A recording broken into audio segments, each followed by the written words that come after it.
magacayga waa Maymuun Cali Nuur Geefane waxaan ahay gudoomiyaha ururka haweenka gobolka Mudug ee Galmudug ahna afayeenka haweenka nabadda labada dhinac Galmudug iyo Puntland ee nabadii isdhexgalka si fiican ma sha Allah barnaamijka garawshowdaag waan dhageystaa waanan ka qayb galay sometimes aad baan u daneeyaa waliba dadka waxaan ku jiraa ku xiran garawshowdaag muxuu ahaay dhageysta ama barnaamijka uu ka faaloodo waxaan ka mid ahay maxay ahayto tixgeliya aad iyo aad waxaan dhihi karaa aniga garawshowdaag barnaamij muhiim u ah waa bulshada waxyaabaha aan muxuu ahaay ka daneeyo waxa ka jira oo bulshadu ay aad ugu dhaga maxay ahayto raaracaan oo dhageystaan oo qiimeeyaan marka isbedelka cimilada kaleeto uu ka sheekaynayo oo sida isbedelka cimilada annaga mudug waagi hore colaaday ahaan jirtay laakiin hadda markii dad badan isxilqaan badan imaaday oo dhalinyarada nabadda iyo isdhexgalka aan isxilqaan hadana reer mudug odayaasha haweenka dhalinyarada macnaheedu nabadda ay kulligood meeshii nabad ka yeerto ayaan danaynaa marka barnaamijkan wuxuu ku saabsan yahay dib u heshiisiinta kaleeto waxaan baarsan yahay barnaamijyada wada hadalsiinta sida bulshada loo wada hadalsiiyo sida xalinta khilaafaadka oo loo xaliyo muxuu ahaayay intalan markii oo isbedelka cimilada kale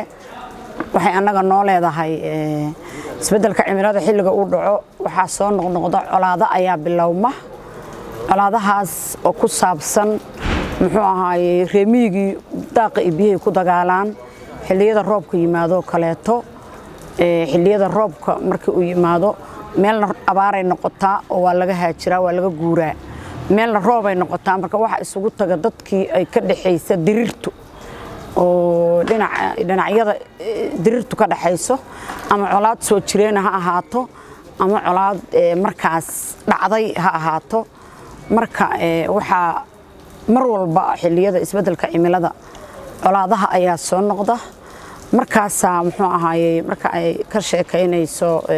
sheekada gobaad iyo geedi isbedelka cimilada waxa kugu soo dhacaysa waxaani waa wax maxay ahayto waxyaabihii colaada wada hadalsiintu inay xal u tahay ummadaas oo nafis u tahay ayaa soo baxayso isbedelka cimiladuna waxaaba loo istaagaaba markaas kale in dagaal dhici doono oo dirirtu waxa isu imaanaya nin waa hore ugu isla dilay nin xoolihiisa la dhacay nin daaq iyo biyo mar hore lagu soo hajuumay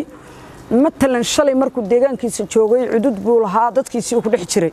maanta fursada laga dhexelayaa markii colaaduhu soo dhacaan macnaheedu markii roobka uu soo guuro waxa dhacaysa inuu awoogiisa iyo abkowgiisa iyo tiimkii ku xirnaa uu soo faarujiyo xoolaaleydu waxa xoolo dhaqatadu simbiri xoolaha qiimeeyaan marka waxyaabaha kale aan maxay ka faa'iidno ama aan ka danayna ama bulshada inta dareen kale ay jeceshahay waxa kamid ah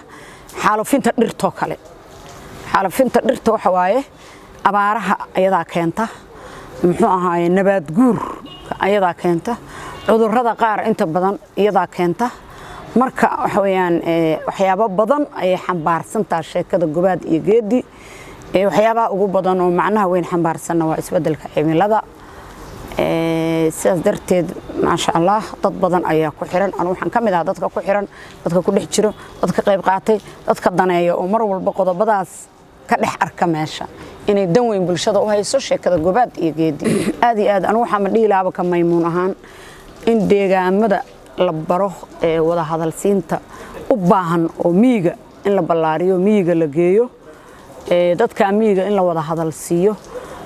teeda kale waxay ka dhageystaan sheekadan cimilada iyo isbedelka cimilada waxay ka dhageystaan reemigu dadkan hadda Facebook iyo waxba hadda social media ba la wada yeeshtay xoolihii ba lagu dhex daawanayaa halkaas waxay ka arkayaan marka inay jirto arin oo xalinta khilaafaadka inay jirto geedi iyo gobaad oo hay'adda Beergof oo mahad celinaya bulshada waxay u haysaa hawl weyn